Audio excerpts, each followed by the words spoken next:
Kita semua pasti pernah ngerasain kan, saat hidup tuh rasanya kayak lagi di tengah badai, diombang-ambing ke sana kemari. Nah, di saat-saat kayak gitu, kita butuh pegangan, sesuatu yang kokoh, sebuah jangkar. Hari ini kita bakal ngobrolin gimana iman, sebuah konsep yang umurnya udah ribuan tahun, bisa jadi jangkar terkuat yang bikin kita tetap tegar. Coba deh renungin sebentar, apa sih pegangan kamu? Mungkin keluarga, teman, atau cita-cita. Dan itu semua penting banget. Tapi buat banyak orang, ada satu sumber kekuatan lain yang seringnya nggak kelihatan. Dan inilah yang akan jadi inti pembahasan kita kali ini. Oke, kita mulai dari satu kata yang kita semua kenal, godaan. Tapi coba lupain dulu deh gambaran klise soal bisikan-bisikan jahat. Kita akan lihat godaan ini sebagai sesuatu yang jauh lebih umum, sebuah ujian yang kita semua hadapi. Jadi godaan di sini tuh bukan cuma soal pengen ngelakuin hal yang salah ya. Coba bayangin deh, tekanan buat bohong sedikit aja biar karir lancar.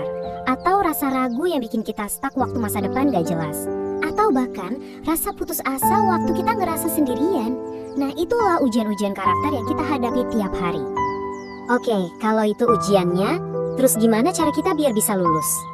Nah, disinilah kita masuk ke intinya.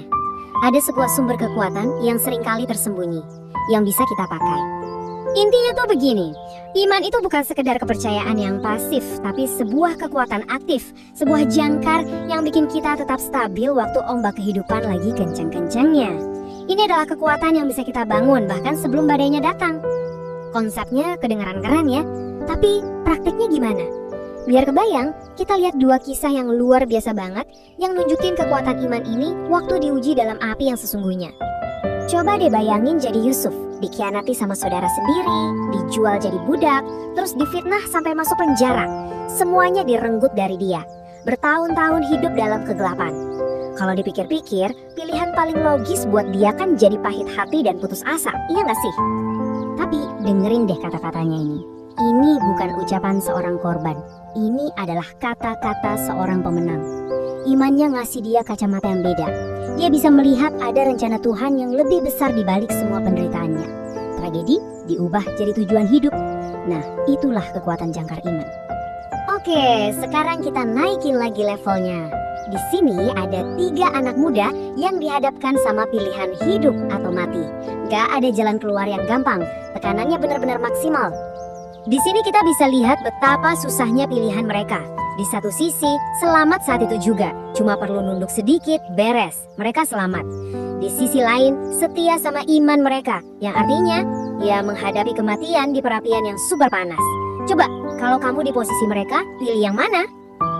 Dan ini dia puncaknya. Dengerin baik-baik kalimat ini. Seandainya tidak. Iman mereka itu bukan transaksi. Mereka nggak bilang, kami percaya kalau engkau selamatkan kami. Bukan.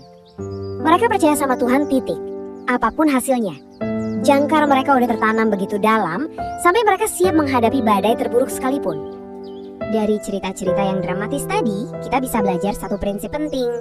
Sekarang, yuk kita lihat sebuah metafora dari alam yang indah banget, yang bisa bantu kita ngerti gimana kekuatan semacam ini bisa dibangun. Kitab Yeremia ngasih gambaran yang indah banget. Coba perhatiin ya, ini bukan pohon yang kebetulan tumbuh di dekat air. Tapi ini pohon yang merambatkan akarnya ke sungai. Ini tuh tindakan yang sengaja, sebuah pilihan sadar untuk mencari sumber kehidupan. Yuk kita bedah metafora ini. Akar itu iman kita yang gak kelihatan, yang harus tumbuh ke dalam dan jadi kuat. Sumber airnya itu nutrisi spiritual kita. Bisa dari firman Tuhan, doa, atau komunitas. Dan hasilnya, pohon itu bukan cuma bertahan pas musim kemarau, tapi tetap bisa menghasilkan buah. Itulah yang namanya ketahanan yang produktif. Tapi, kekuatan kayak gini tuh gak berhenti buat diri kita sendiri aja. Kayak pohon kokoh yang ngasih keteduhan, iman yang kuat juga punya dampak buat orang-orang di sekitar kita. Gimana caranya? Yuk kita lihat. Waktu kondisi di sekitar kita lagi kacau, dan orang lain pada bingung, ketenangan kita itu bisa jadi kayak mercusuar. Tanpa perlu banyak ngomong, kekuatan iman kita jadi cahaya penunjuk jalan. Sebuah bukti hidup yang bisa ngasih harapan. Dan ini bukan cuma teori loh. Coba lihat betapa praktisnya.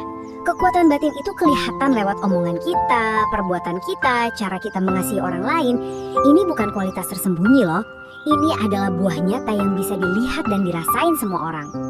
Kalau dari semua obrolan kita hari ini ada satu hal yang perlu banget diingat. Nah ini dia, tujuannya tuh bukan untuk punya hidup yang bebas masalah, mustahil. Tujuannya adalah membangun fondasi yang begitu kuat sampai-sampai nggak ada badai yang bisa merobohkan kita. Jadi sebagai penutup, saya mau tinggalin satu pertanyaan buat kamu renungkan. Waktu badai hidup datang, dan badai itu pasti akan datang, di mana akar kekuatan kamu tertanam? Karena jawabannya akan menentukan segalanya.